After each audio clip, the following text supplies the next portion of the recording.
Olá, tudo bem? Seja bem-vindo à nossa Escola da Palavra da Igreja Presbiteriana das Américas. Eu sou Marcelo Zeda e nós estamos estudando os atributos comunicáveis de Deus. No encontro de hoje, vamos falar sobre santidade e justiça. Então, vamos conversar sobre esses temas, os conceitos através das escrituras, através da teologia sistemática, e assim nós vamos também alcançar essa compreensão, esse entendimento que vai ser aplicado às nossas vidas. A gente sempre tem conversado aqui que a proposta da Escola da Palavra é o embasamento teológico, é o fortalecimento das bases que nós precisamos ter, dos fundamentos na palavra, na teologia, mas sempre focados com uma visão prática, sempre focados na aplicação, na nossa realidade, na aplicação da nossa vida espiritual, da nossa vida comunitária, na nossa relação com as pessoas e na nossa relação com Deus. Então, o nosso foco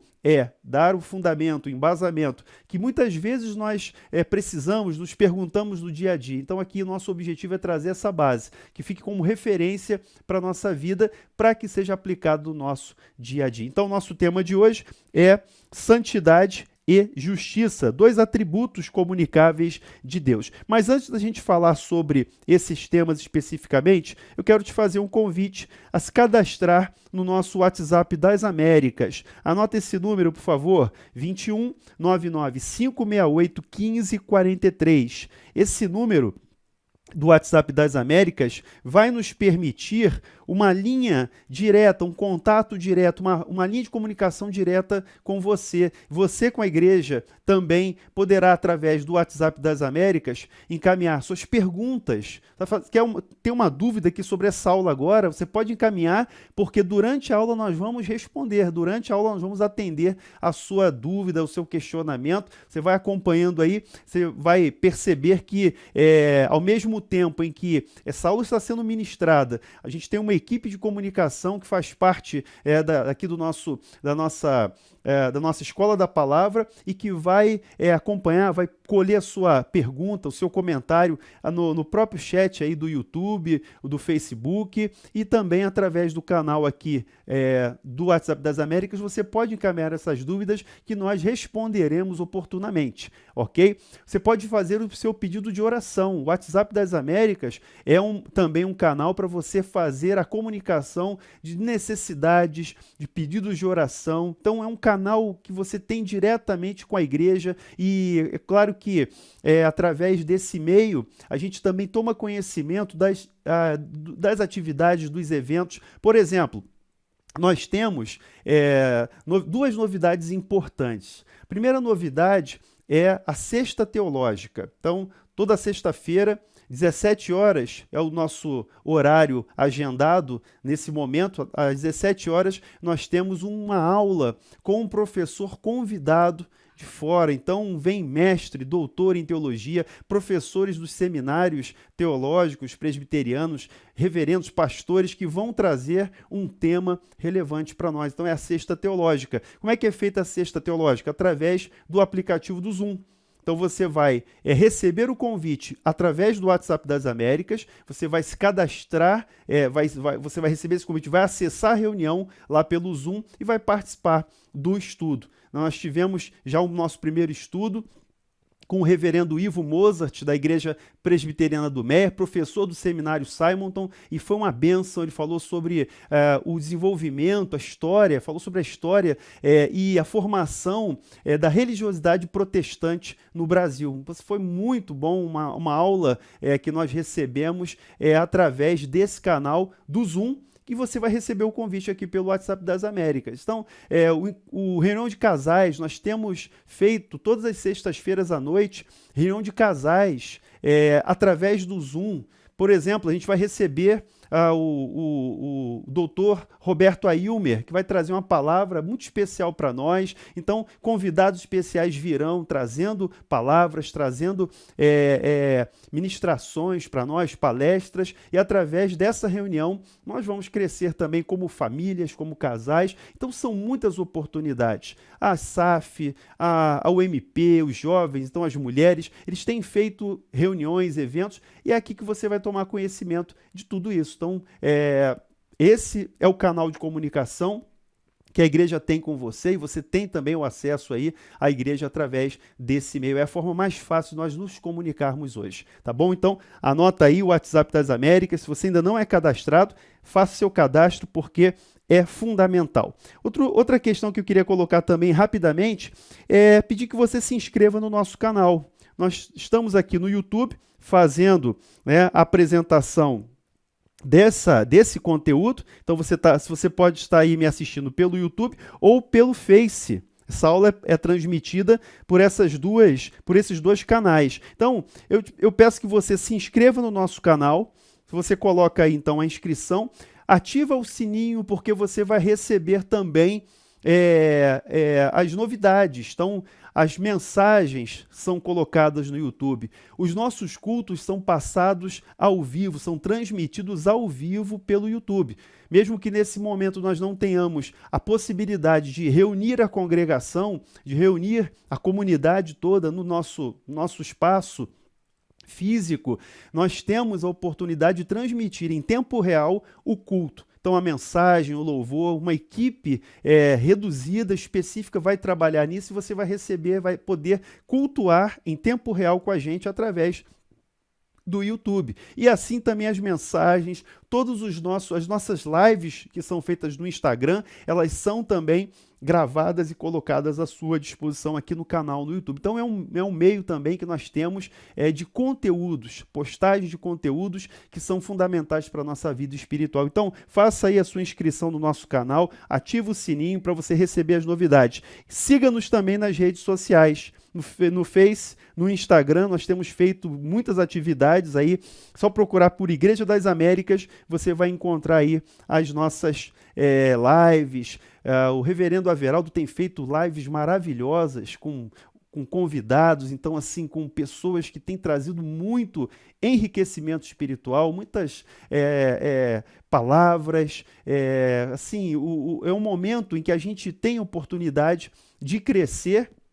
Não é um passatempo, mas é um tempo de edificação para as nossas vidas. E também, por fim, e aí eu entro no estudo de verdade agora, eu queria também te falar que o Spotify é um canal que nós usamos também para a postagem de conteúdos da igreja. Então, através do Spotify, você pode procurar aí os conteúdos da Igreja das Américas. Então, em forma de podcast, nós temos ali mensagens que são produzidas, pregações que são convertidas no formato de podcast. Você vai acessar aí pelo aplicativo do Spotify, tá bom? Então, são essas várias oportunidades que nós temos trabalhado, preparado, para que você possa ter acesso à palavra de Deus, aos conteúdos importantes aí que são fundamentais, que vão edificar a nossa vida, tá bom? Feita essa primeira apresentação, eu queria convidar você a abrir a Bíblia no livro de Isaías,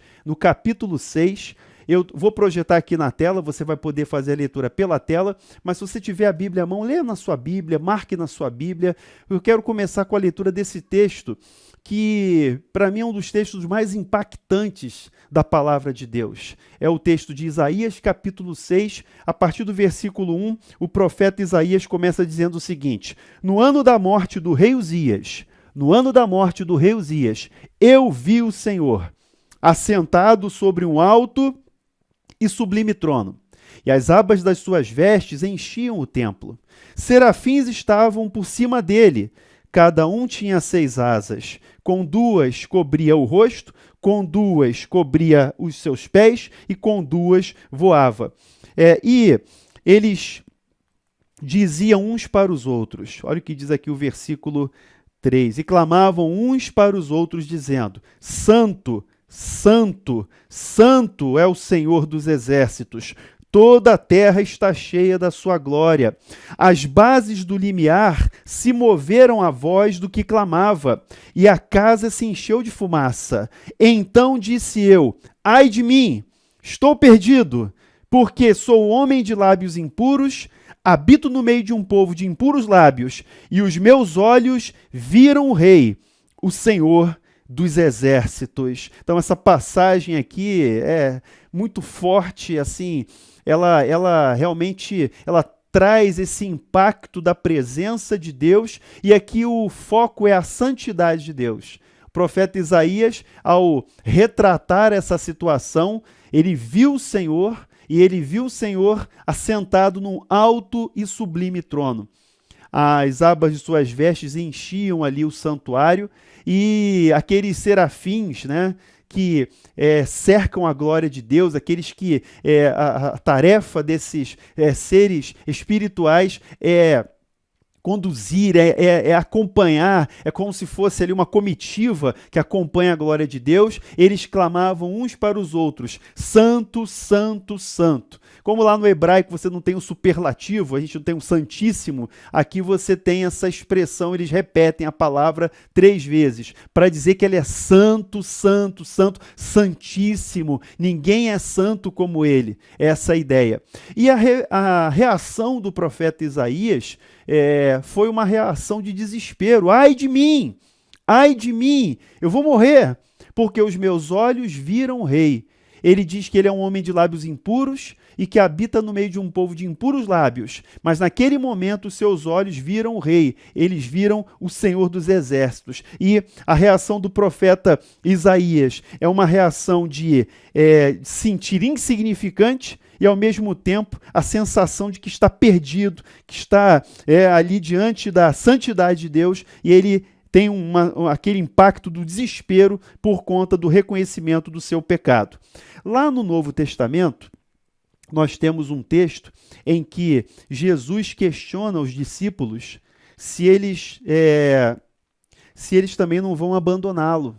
Então é um momento, em João capítulo 6, um momento que alguns retratam como a crise, né, entre aspas, no ministério, porque muitas pessoas queriam estar próximas a Jesus só para colher as bênçãos, buscando uma relação utilitária, buscando ali o pão que era multiplicado, os milagres, e muitos se escandalizaram dele nesse momento, porque ele não fez a vontade das pessoas como elas queriam usar Jesus como um instrumento apenas para fornecer bens, para fornecer ali o pão, etc. Mas, em determinado momento, Jesus se volta aos discípulos e diz assim: vocês também vão querer me deixar?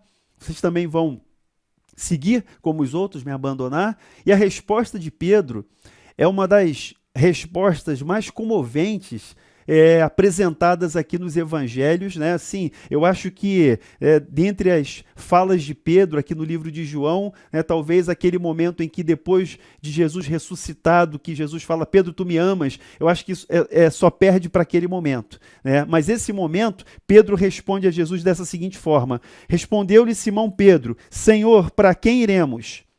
Tu tens as palavras da vida eterna, e nós temos crido e conhecido que tu és o Santo de Deus. Eu quero enfocar essa expressão: tu és o Santo de Deus. Para quem iremos? Tu tens as palavras da vida eterna, e nós temos crido e conhecido que tu és o Santo de Deus. Então eu queria começar esse encontro, essa reflexão de hoje, apresentando esses 2 momentos. Primeiro momento, o choque da santidade de Deus, que é sentido ali pelo profeta Isaías. Momento em que ele vê o Senhor e ele se depara com aquele quadro da majestade e santidade de Deus. Ele se sente insignificante, e ao mesmo tempo em que ele se depara com a sua condição de pecador, ele tem aquela sensação da convicção do pecado e do desespero que é estar diante de um Deus santo.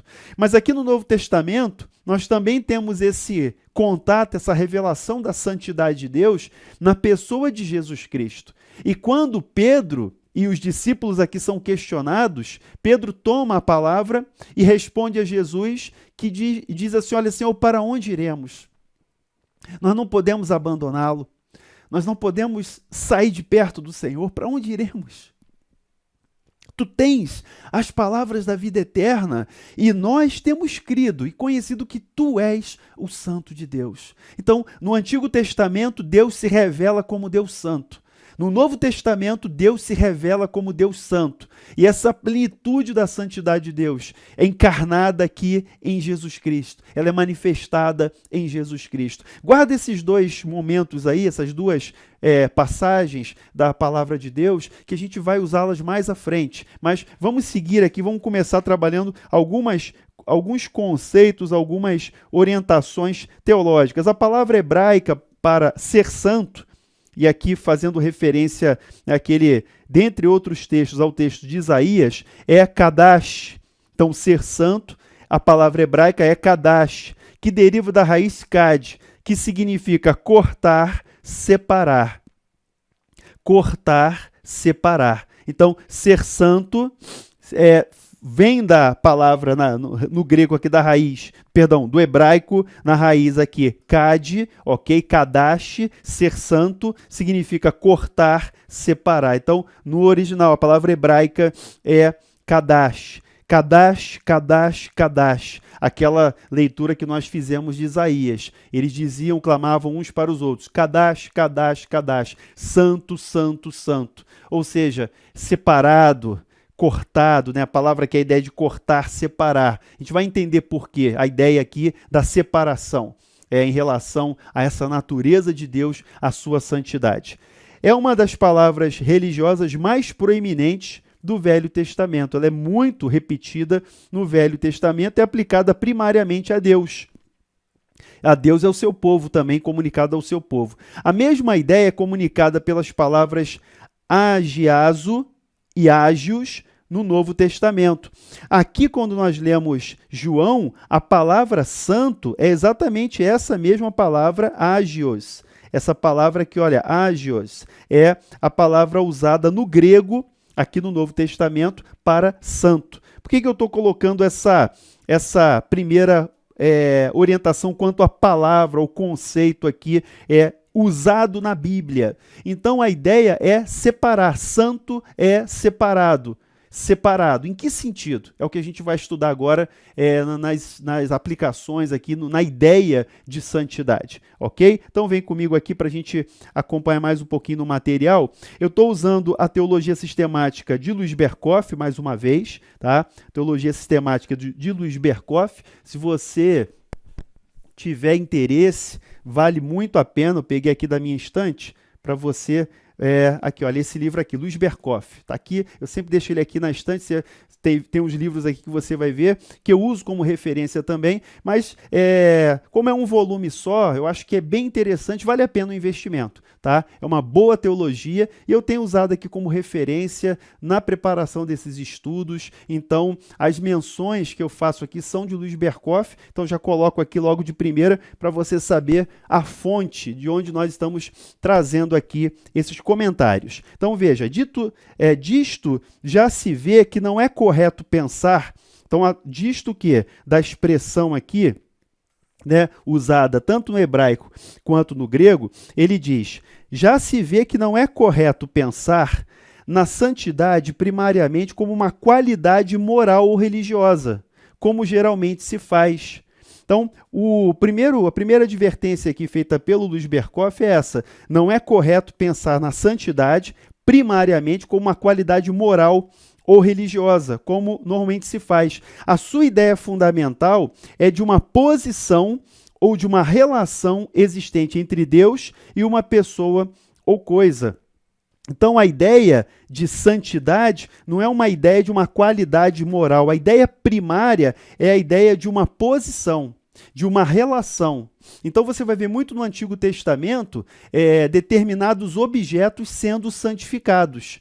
Então, aquele objeto vai ser santificado, ele vai ser separado para o serviço do templo, do tabernáculo. Então, lá no Antigo Testamento, no Êxodo, você vai ver que há uma dedicação de objetos. Então, aquilo vai ser santo. Os sacerdotes, as pessoas, os levitas, os sacerdotes que vão servir ali, eles serão separados, serão santos ao Senhor. O primogênito será santo ao Senhor. E o povo será, no Antigo Testamento, Deus separa aquele povo de Israel para que seja uma nação santa, um povo separado, de propriedade exclusiva de Deus. Essa é a ideia primária. Então, quando se fala em santidade, quando se fala usa-se essa palavra, A ideia primária é uma posição, uma relação, não apenas, não simplesmente um conceito moral, uma ideia religiosa, né? Porque a gente pensa muitas vezes de uma forma pejorativa, né? De uma forma assim preconceituosa, a ideia de santidade. A gente pensa logo em moralismo. As pessoas associam santidade com moralismo ou com legalismo. Então, quando se fala de santidade, quando se aborda esse tema, pode haver uma certa resistência pelo preconceito que há em relação à questão, por entender de forma equivocada a proposta bíblica, a proposta da Escritura Sagrada, que fala de uma relação, fala de uma posição no tocante à santidade, falando aqui do atributo de Deus, que vai se relacionar conosco, né, como filhos de Deus, como criaturas de Deus. Nós teremos invariavelmente algum tipo de relação com essa santidade. A gente vai ver aqui no decorrer do estudo. Voltando aqui então, o Luiz Berkoff ele vai distinguir a natureza. Então, partindo dessa introdução, ele vai falar sobre a natureza da santidade. Em sentido original, denota que ele, Deus, é absolutamente distinto de todas as suas criaturas e é exaltado acima delas em majestade infinita. Assim entendida, a santidade é um dos seus atributos transcendentais e às vezes mencionadas como a sua perfeição central e suprema. Vamos entender esse parágrafo aqui, né, com calma. A santidade de Deus, no primeiro aspecto, no sentido original, lembra que eu falei da questão aqui de posição, ok? Lembra que eu falei que a ideia não é uma ideia religiosa ou moral. No primeiro momento, a ideia de santidade é uma questão de posição. Então, no sentido original, nós afirmamos que Deus é santo porque ele é absolutamente distinto da criatura. E esse é um aspecto, né, que fala da transcendência de Deus. Deus é transcendente porque ele está acima de nós. Deus é transcendente porque ele está acima da criação. Então, ele é diferente, ele é distinto, ele não se confunde com a criação. É nesse sentido que nós afirmamos a transcendência de Deus. Então, nesse sentido, é que se fala que Deus é santo. Deus é santo porque na sua natureza, nos seus atributos transcendentais, ele é separado. Ele é separado de quê? Da criação. Ele é separado de tudo que foi criado nesse aspecto. Então, na sua natureza, Deus é santo, isso é um atributo da natureza de Deus, das perfeições de Deus, ele tem esse caráter separado, transcendente. Ele não se confunde, ele está acima, ele está além da criação. Ok? Mas a gente vai ver daqui a pouquinho um outro aspecto, que é como essa santidade se relaciona conosco. Mas vamos lá. Então, atributos transcendentais estão mencionados aqui como uma perfeição central e suprema. Ele é absolutamente distinto das suas criaturas e exaltado acima delas em majestade infinita. Esse é o aspecto da transcendência da santidade de Deus. Então, é o que a teologia, os doutrinadores aqui na teologia costumam chamar de majestade e santidade. Ok? A majestade e santidade, ou santidade e majestade. Neste sentido, a palavra santidade não é um atributo moral. A gente não está falando aqui de atributos morais nesse momento. A gente está falando de majestade e santidade como algo que é da natureza de Deus e que o torna distinto, separado, exaltado acima de todas as coisas nessa sua majestade infinita. Então ele diz, não é um atributo moral que possa ser coordenado com os outros nesse sentido, tá bom? Vamos falar mais outras coisas à frente. Que não é coordenado com amor, graça, misericórdia, mas é antes uma coisa de amplitude igual a de todos os predicados de Deus e a eles aplicável. Então, olha essa frase aqui de baixo. Ele é santo em tudo aquilo que o revela. Ele é santo em tudo aquilo que o revela, em sua graça e bondade, bem como na sua ira e justiça. Então, no aspecto aqui da majestade e santidade, nós temos a própria essência do ser de Deus, separado, transcendente, acima e distinto da criação. Inclui ideias como inacessibilidade, absoluta, domínio absoluto, majestade temível. E aí você vai lembrar aquele primeiro momento lá de Isaías no capítulo 6. O primeiro momento em que ele vê o Senhor assentado no alto e sublime trono. Quando ele tem esse primeiro impacto da visão, o Senhor assentado no alto e sublime trono, e os seres angelicais clamam uns para os outros: Santo, Santo, Santo é o Senhor. Eles estão ali manifestando, demonstrando, né, essa visão aqui de Isaías ilustra a santidade e majestade de Deus. Ou seja, está acima, ele é transcendente, ele está sentado no alto e sublime trono, ele se destaca das suas criaturas, ele é santo, santo, santo. É essa a ideia que a gente está trabalhando agora nesse primeiro momento. Então, desperta no homem um sentimento de nulidade absoluta. A santidade de Deus nos humilha. A santidade de Deus mostra a nossa insignificância. Então, desperta no homem um sentimento de nulidade absoluta, uma consciência, um sentimento de condição de criatura, e que nos leva aqui a um auto-rebaixamento absoluto. Essa é a realidade, a verdade da santidade de Deus. Ao nos depararmos com a santidade de Deus, é claro que a gente não vai compreender na sua plenitude, é impossível isso, mas a gente sente, a gente percebe, a gente já, por essa percepção da santidade de Deus, a gente entende essa separação, essa distinção de Deus na sua majestade. Ele é santo. Mal comparando, imagine se você tivesse a oportunidade de conhecer a rainha da Inglaterra, tá? Usando aqui uma comparação muito tosca. Imagine que você tivesse a oportunidade de conhecer a rainha da Inglaterra, chegar perto ali, ser recebido para tomar um chá com a rainha da Inglaterra. Como você se comportaria? Como você a abordaria? Como você olharia para ela? Como você dirigiria a palavra? Se a gente tem esse cuidado com autoridades humanas, se a gente tem esse cuidado com pessoas que estão em situação de autoridade, que são majestades, ela é uma rainha, imagina diante de Deus. Imagina, né, como nós devemos nos aproximar de Deus ao nos depararmos com a sua santidade e majestade. É essa a ideia, é esse o primeiro aspecto abordado aqui quanto à santidade de Deus. Mas veja, isso não quer dizer que Deus seja inacessível a nós. Espera aí, mas você acabou de dizer que essa santidade e majestade inclui ideias de inacessibilidade. É verdade, uma inacessibilidade absoluta, um choque de um domínio absoluto, de uma majestade temível, né? O desespero de Isaías, estou perdido, ai de mim, porque ele viu a majestade e santidade naquele momento. Então, para Deus nos colocar no nosso devido lugar, essa ideia da majestade e santidade é para que nós nos coloquemos no nosso devido lugar. Nós não somos Deus, não seremos Deus, não somos deuses, nós somos pós-cinza, nós somos criaturas de Deus.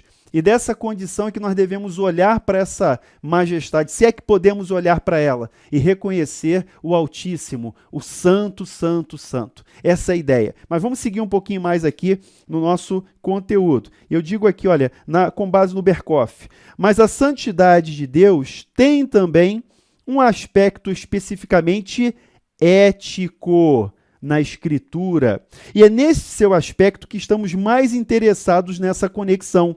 Então, a ideia ética da santidade divina não pode ser dissociada da ideia da majestade e santidade de Deus.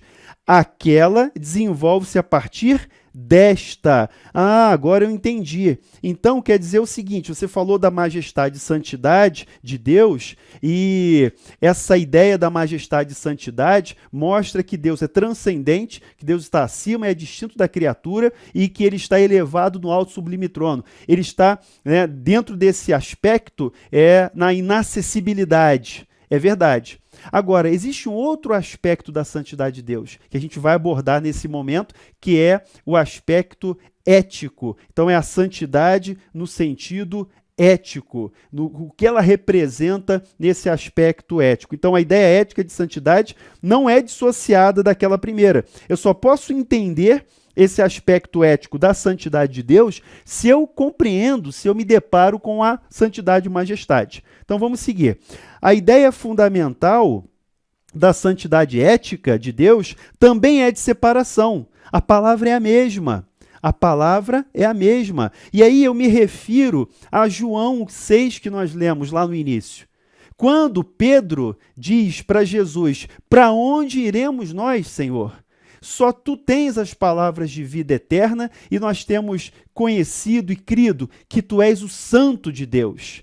Então, esse momento de Pedro, essa fala de Pedro para Jesus, é diferente da fala de Isaías.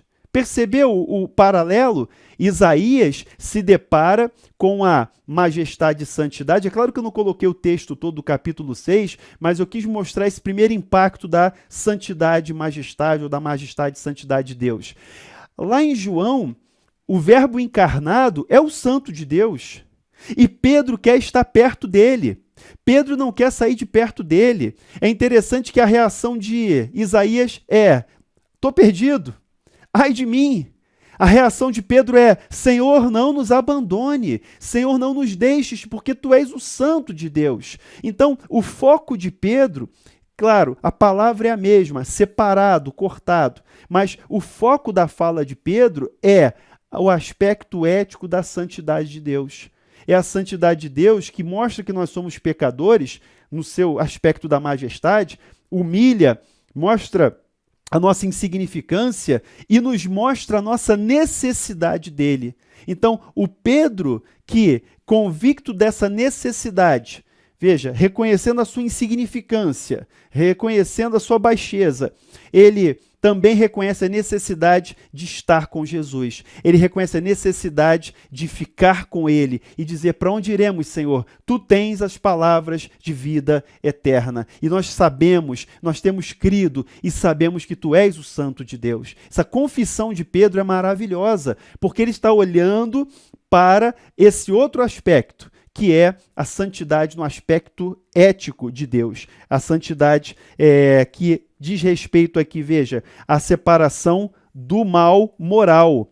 Então, a santidade ética de Deus é a separação do mal moral, a separação do pecado. Em virtude dessa sua santidade, Deus não pode ter comunhão com o pecado. E aqui eu deixo para o seu dever de casa, Jó 34:10 e Abacuque 1:13. Tu és tão puro de olhos, Senhor. O Senhor não pode contemplar o pecado. Então, essas reflexões aqui mostram que Deus não tem comunhão com o pecado, porque ele é santo, e essa santidade no aspecto ético. Empregada nesse sentido, a palavra santidade indica pureza majestosa de Deus ou a sua majestade ética. Então, deixa eu colocar aqui, olha, nesse quadrinho para você visualizar um resuminho. Então, a santidade majestosa e a santidade ética. Na santidade majestosa, eu tenho um senso de insignificância. Eu tenho uma percepção da minha insignificância, da minha baixeza, e eu vejo um Deus que está no alto e sublime trono, um Deus que está numa posição aqui de transcendência. E lá, Isaías, eu vi o Senhor assentado sobre o alto e sublime trono. Então, esse quadrinho resume aqui a ideia. A santidade ética me traz um senso de impureza. Santidade ética me traz o senso de impureza. E aí, o Isaías, no capítulo 6, versículo 5, ele diz: ai de mim! Estou perdido porque sou um homem de lábios impuros, habito no meio de um povo de impuros lábios e os meus olhos viram o rei. Então Isaías se depara com esse duplo aspecto da santidade de Deus. No primeiro momento ele vê o Senhor, ele vê a santidade majestosa, a santidade e majestade. E no segundo, na reação dele, a sensação de impureza. Por quê? Porque ele se depara com a santidade ética de Deus. Então esse quadrinho resume bem aí a situação. Vou colocar aqui de novo para você. Se você quiser tirar uma foto, deixa eu apagar aqui. Se você quiser tirar uma foto da tela aí, pode tirar à vontade. Tá? Então, a santidade majestosa, a santidade e majestade de Deus, que nos leva, né, a setinha aqui, é onde eu me coloco. Aqui, ó, eu reconheço a minha insignificância. Eu vi o Senhor assentado sobre um alto e sublime trono, ou seja, ele está separado na sua santidade majestosa. E eu também sou alcançado por essa santidade ética no momento em que eu percebo a minha impureza, o meu pecado, eu confesso o meu pecado, eu tenho esse meu senso de impureza. Então, essa é a ideia aqui desse quadrinho que eu preparei aqui, coloquei para a gente visualizar. Tá bom? Então, veja, a ideia de santidade não é meramente negativa, de separação do pecado. Tem igualmente um conteúdo positivo que, a saber, é o de excelência moral ou de perfeição ética. Então, quando a gente fala de ideia de santidade ética, ela tem um campo negativo, que é a separação do pecado, é aquilo que a gente acabou de comentar aqui, olha, nessa tela anterior, separação do mal moral. Deus não pode ter comunhão com o pecado. Esse é o aspecto negativo da santidade ética. E no aspecto positivo, é o de excelência moral ou perfeição ética. Então, veja, não é apenas uma separação, é uma referência também. Qual é o nosso referencial de santidade? É Deus. É a santidade de Deus, que é o nosso referencial de santidade. Avançando aqui um pouquinho, então, se o homem reage à santidade majestosa de Deus com um sentimento de completa insignificância e temor, ai de mim, sua reação à santidade ética revela-se num senso de impureza, numa consciência do pecado, naquele quadrinho que nós tínhamos há pouco aí apontado. Legal? Vamos seguir um pouquinho mais? Vamos falar sobre a manifestação da santidade. A santidade de Deus é revelada na lei moral implantada no coração do homem, que fala por meio da consciência, e mais particularmente na revelação especial de Deus. Expressa-se proeminentemente na lei dada a Israel. Então, deixa eu começar falando aqui sobre essa ideia de um princípio moral, de uma lei moral que foi implantada no coração do homem. Veja só, lá no Gênesis, e eu creio no Gênesis, lá no Gênesis, a palavra de Deus diz: façamos o homem à nossa imagem, conforme a nossa semelhança. Deus foi feito à imagem de Deus. Perdão, o homem foi feito à imagem de Deus. E ao ser feito à imagem de Deus, Deus dotou o homem dessa capacidade de ser um ser moral. Então, o homem, a mulher, o ser humano, é um ser moral. Por ser moral e por ter a imagem de Deus, Deus implantou no coração do homem esse senso de santidade, essa ideia que é também refletida na consciência. Mas você sabe que a própria palavra de Deus também diz que há pessoas que têm a consciência cauterizada. Tem pessoas que a consciência já está prejudicada, insensível. Então, depois da queda, né, você tem aí o desenrolar, a revelação progressiva de Deus, nós temos a revelação especial. Então, também há uma manifestação dessa santidade na revelação especial de Deus. Essa revelação especial de Deus se expressa proeminentemente na lei dada a Israel no Antigo Testamento. Então você vai ver lá a partir do Êxodo, capítulo 20, né, o Antigo Testamento, Deus enunciando os mandamentos. Essa lei, em todos os seus aspectos, foi planejada para imprimir em Israel a ideia da santidade de Deus e para levá-lo a sentir fortemente a necessidade de levar uma vida santa. Então veja, é importante a gente entender que, e aí esse é o perigo do legalismo e do preconceito com a ideia de santidade de Deus. Israel foi um povo que era escravo, foi tirado do Egito e foi chamado para fora, foi cortado, foi separado para ser um povo de propriedade exclusiva de Deus, para ser um povo santo. Essa é a ideia, né, do Antigo Testamento. Para que esse povo seja santo, Deus deu a eles os mandamentos, Deus deu a lei. E aí você tem vários aspectos da lei, a lei moral, a lei cerimonial, a lei civil, várias questões que você encontra ali no período do Pentateuco, nesses 5 livros iniciais da Bíblia, que ali você tem a estruturação do povo de Israel, e aqui a entrega da lei. A lei moral não foi abolida. Mesmo estando nós debaixo da graça, a lei moral não foi abolida. Nós não praticamos a lei cerimonial. Então, nós não sacrificamos animais, nós não fazemos o uso da lei cerimonial. Ela foi superada, porque Cristo é o sacrifício que foi feito uma vez por todas pelos nossos pecados. Agora, a lei moral de Deus é mantida. Nós declaramos, nós professamos os 10 mandamentos. Sim, nós professamos a lei moral de Deus, que nos orienta, que está viva e que se aplica hoje e regula a nossa vida hoje. Então, no primeiro momento, através do povo de Israel, com a entrega da lei, Deus separa esse povo e Deus dá um código de santidade para esse povo. Agora, no Novo Testamento, nós temos a suprema revelação da santidade de Deus. Em quem? Jesus Cristo. Ele é chamado o Santo e o Justo. Aqui em Atos 3,14, pregação que é feita aqui no capítulo 3 de Atos, revela Jesus como Santo e o Justo. Então, a suprema revelação da santidade de Deus foi feita em Jesus Cristo, porque ele refletiu em sua vida a perfeita santidade de Deus. E é por isso que Pedro confessa, lá em João capítulo 6, que nós já lemos, que tu és o Santo de Deus. Nós temos crido e conhecido que tu és o Santo de Deus. Então, a revelação suprema da santidade se dá através de Jesus Cristo. Mas não para por aí. Vamos seguir um pouquinho mais? Olha só, a santidade de Deus também é revelada na igreja, como corpo de Cristo.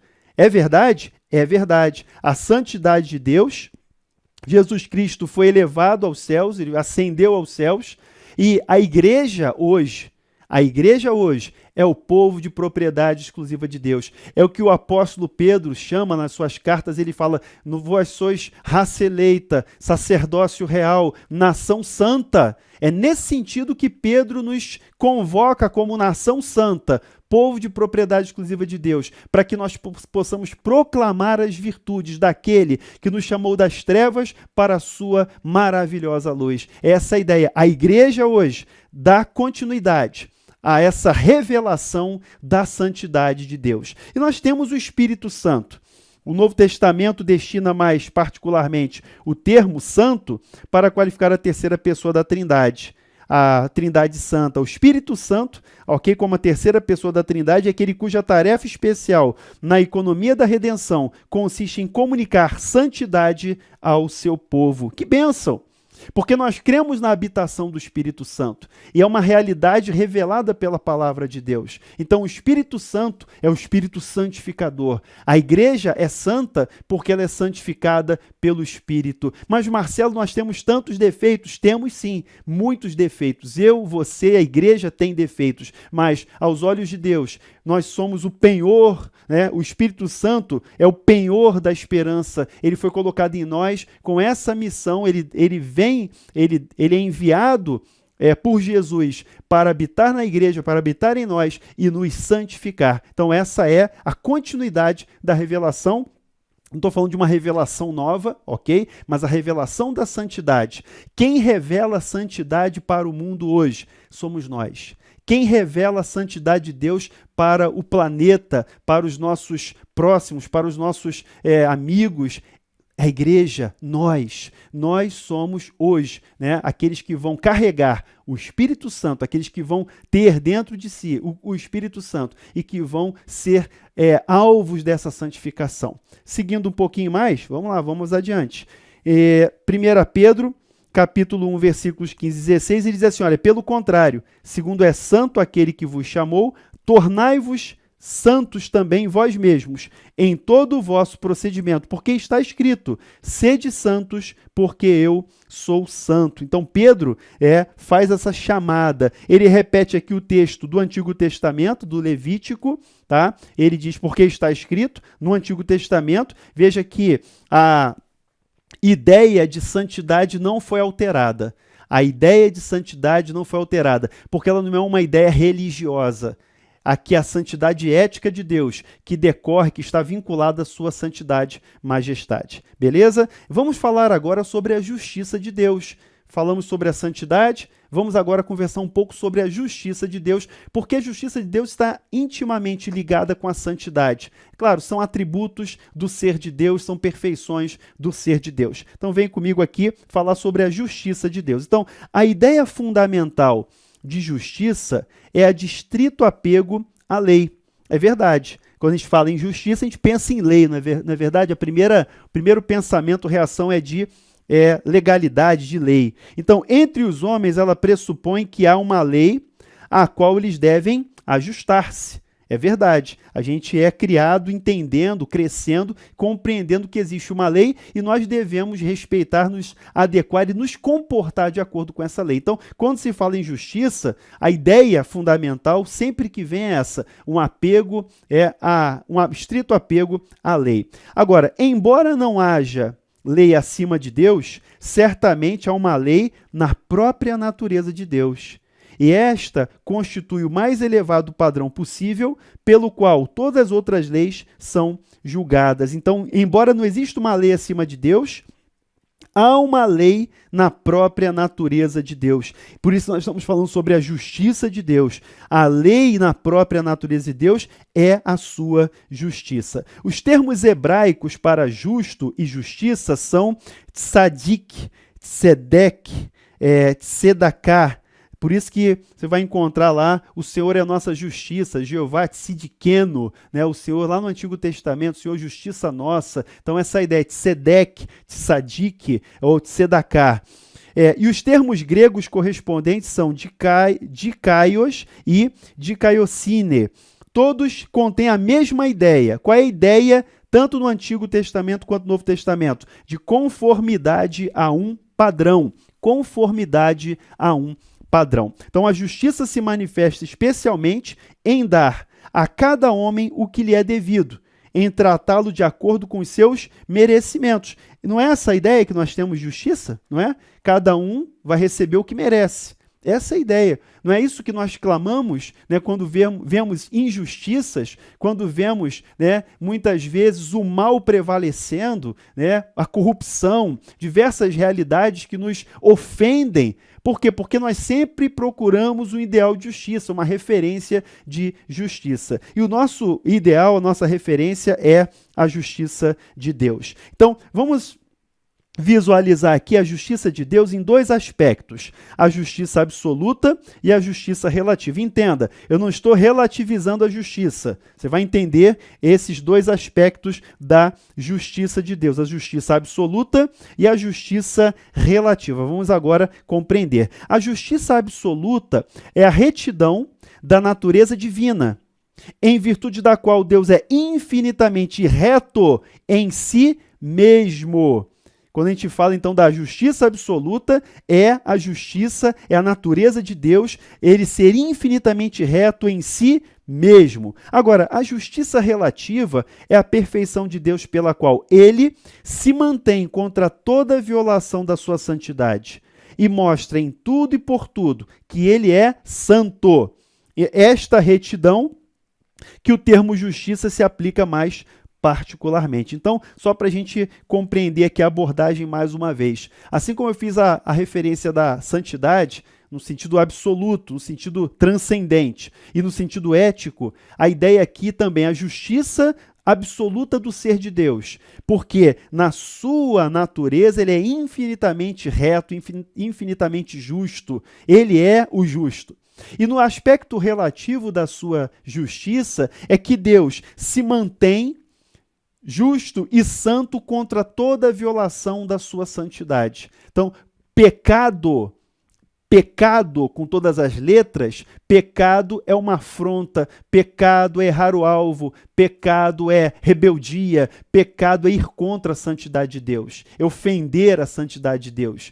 Isso é pecado, né? Dentre outras definições. Então, na justiça relativa, Deus se mantém contra toda violação de sua santidade e mostra em tudo e por tudo que ele é santo. É essa abordagem, essa visão que a gente vai seguir aqui no estudo. Vamos falar sobre dois aspectos da justiça, a justiça rectoral e a justiça distributiva, ok? Então, guarda essas duas ideias aí, justiça rectoral justiça distributiva. É o seguinte, a justiça rectoral de Deus, né, como está implícito no nome, rectoral é a retidão que Deus manifesta como governador que exerce domínio tanto sobre o bem como sobre o mal. Deus governa. A gente pensa assim, olha, o mundo está desgovernado, os governantes não se entendem, não sabem o que fazer, mas respira fundo e lembre que Deus governa todas as coisas. Ele é o Senhor que está sentado no alto sublime trono. É interessante o paralelo lá de Isaías, foi no ano da morte do rei Uzias. No ano da morte do rei Uzias, o trono estava vazio. O trono de Uzias estava vago. E naquele momento de incerteza, como nós vivemos hoje também, Isaías, com a incerteza, com a instabilidade, né, da vacância do trono, do vácuo de poder, Isaías se depara com aquele que é todo-poderoso. Então, ele vê o trono vazio do rei Uzias, no ano da morte do rei Uzias. Eu vi o Senhor assentado no alto e sublime trono. O trono não está vazio, o trono está ocupado pelo Rei dos Reis e Senhor dos Senhores. O trono está ocupado pelo Deus Santo que é justo. O seu trono é um trono de justiça. E é nessa ideia, nessa visão que nós temos aqui a chamada justiça rectoral de Deus. Como governador, ele tem domínio sobre tudo. Ele tem domínio sobre o bem e sobre o mal. Em virtude de sua justiça rectoral, Deus instituiu um governo moral no mundo e impôs ao homem uma lei com promessas de recompensa ao obediente e ameaças de punição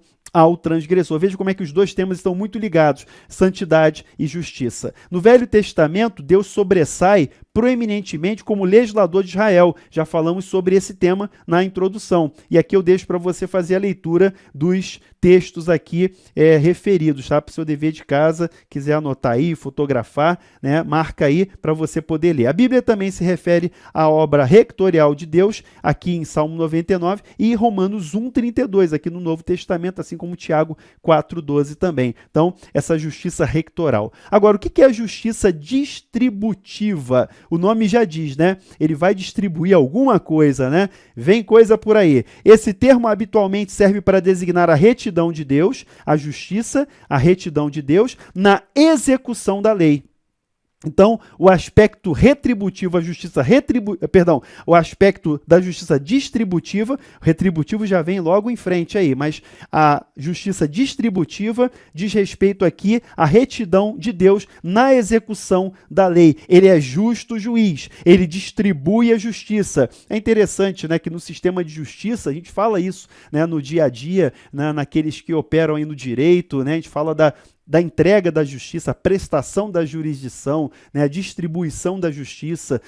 Isso é tudo, claro que mal comparando, mas inspirado na justiça distributiva do próprio Deus. Então, alguns textos aqui para vocês também lerem aí no seu dever de casa. Então, a justiça distributiva vai se dividir em dois braços aí, por isso que eu estava querendo falar da retributiva, né, avançando aqui antes da hora. Mas veja, justiça distributiva se desdobra em dois aspectos, a remunerativa e a retributiva, ok?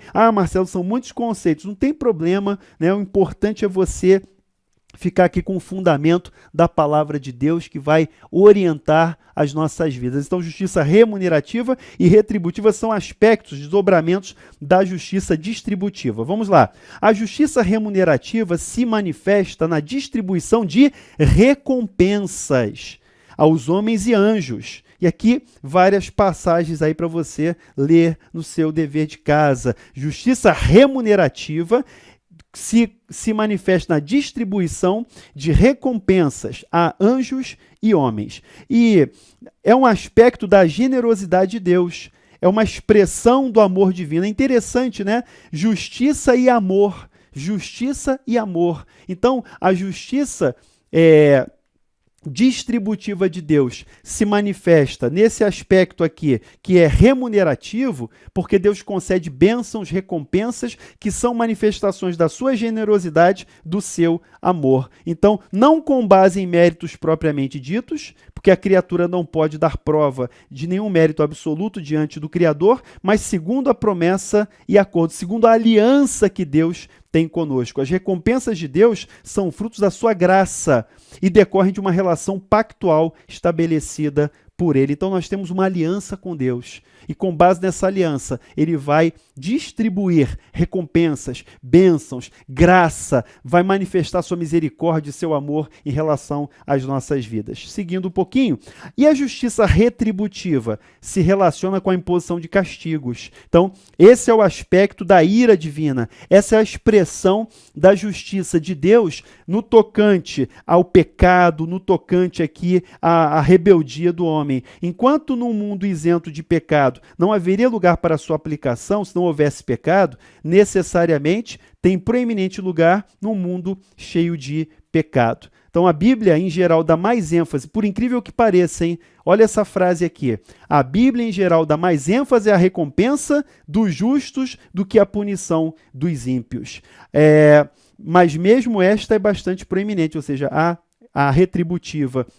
Então, ao passo que o homem não merece a recompensa que recebe, merece a punição que lhe é dada. Então, aqui você vê a justiça remunerativa, a recompensa, e a justiça retributiva. Ao passo que o homem não merece a recompensa que recebe, merece a punição que lhe é dada. Então, nesses dois aspectos da justiça distributiva de Deus. Então, a justiça distributiva, voltando aqui, ela sobressai nesses dois aspectos, na remunerativa e na retributiva. Aqui, recompensas aos fiéis. Aqui, castigo por causa do pecado. Agora, fazendo a nossa aplicação para concluir o estudo, o que isso tem a ver comigo? É a pergunta, o que isso tem a ver comigo? Sabe qual é a resposta?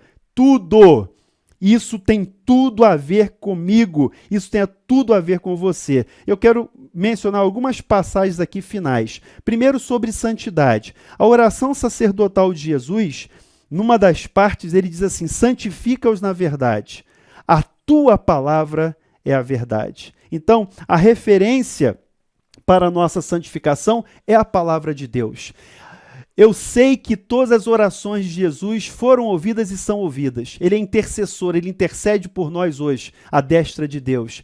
E Jesus orou por seus discípulos e também por nós, pedindo: santifica-os na verdade. A tua palavra é a verdade. Então, a referência de santidade que nós temos é a palavra de Deus. Não é o que eu acho, não é a minha opinião, o meu achismo. É a palavra de Deus que é a referência para a nossa santidade, para a minha santidade, para a operação de Deus na minha vida, produzindo essa santidade que é comunicada por Deus. Levítico, lá no Antigo Testamento: santificai-vos e sede santos, pois eu sou o Senhor vosso Deus. Aí Pedro repete, porque está escrito: sede santos porque eu sou santo. Pedro está fazendo essa referência. E 1 Tessalonicenses, Paulo diz: o mesmo Deus da paz vos santifique em tudo. Então, tem tudo a ver com a gente. Por quê? Porque essa é a vontade de Deus para nós. A santificação. Porque ele é santo, então ele diz: santificai-vos, tornai-vos santos. E quanto à justiça de Deus, para a gente finalizar, aquele que não conheceu o pecado, ele o fez pecado por nós. Para quê? Para que nele, Cristo, fôssemos feitos o quê? Justiça de Deus. Então aquela questão que nós falamos da justiça distributiva no seu aspecto, né? Quando Deus remunera, no aspecto remunerativo, a justiça distributiva, ela traz recompensas, não baseadas em nossos méritos, mas recompensas que são entregues por causa da graça de Deus e por causa dos méritos de Jesus Cristo. Voltando aqui, Paulo fala aqui em Efésios 4, e vos revistais do novo homem, criado segundo Deus, em justiça e retidão. Aqui, justiça e retidão, o novo homem, procedentes da verdade. Santifica-os na verdade, a tua palavra é a verdade. Paulo nos desafia a nos revestirmos do novo homem criado segundo Deus, em justiça e santidade. Aquele que não conheceu o pecado, Deus o fez pecado por nós, para que nós fôssemos feitos justiça de Deus. Essa a proposta para nossas vidas. E por fim, e ser achado nele. Paulo diz assim, olha, não alcancei ainda, eu não cheguei lá, eu não alcancei, mas eu quero ser achado nele, não tendo justiça própria, que procede de lei, senão a que é mediante a fé em Cristo, a justiça que procede de Deus, baseada na fé. Então, o que tem a ver com a gente? Tudo a ver. Santidade e justiça de Deus, atributos comunicáveis, que tem tudo a ver com a nossa vida, com a nossa relação com Deus, com a nossa relação com o próximo. Esse é o desafio de Deus para nós hoje. Vamos orar? Pai, te agradecemos por esse momento, te agradecemos pela tua palavra, Senhor, e nós te pedimos, santifica-nos na tua palavra. Abençoa as nossas vidas, Senhor, que essa palavra fique no nosso coração, que ela ocupe a nossa mente e que ela traga transformação para as nossas vidas. Essa é a nossa oração, em nome de Jesus. Amém. Amém. Olha, obrigado por ter estado aqui nesse momento, compartilhando desse estudo, e eu quero te ver no próximo encontro. Vamos continuar falando sobre outras questões importantes sobre Deus, crescendo na graça e no conhecimento do nosso Senhor e Salvador Jesus Cristo. Um abraço, fique com Deus.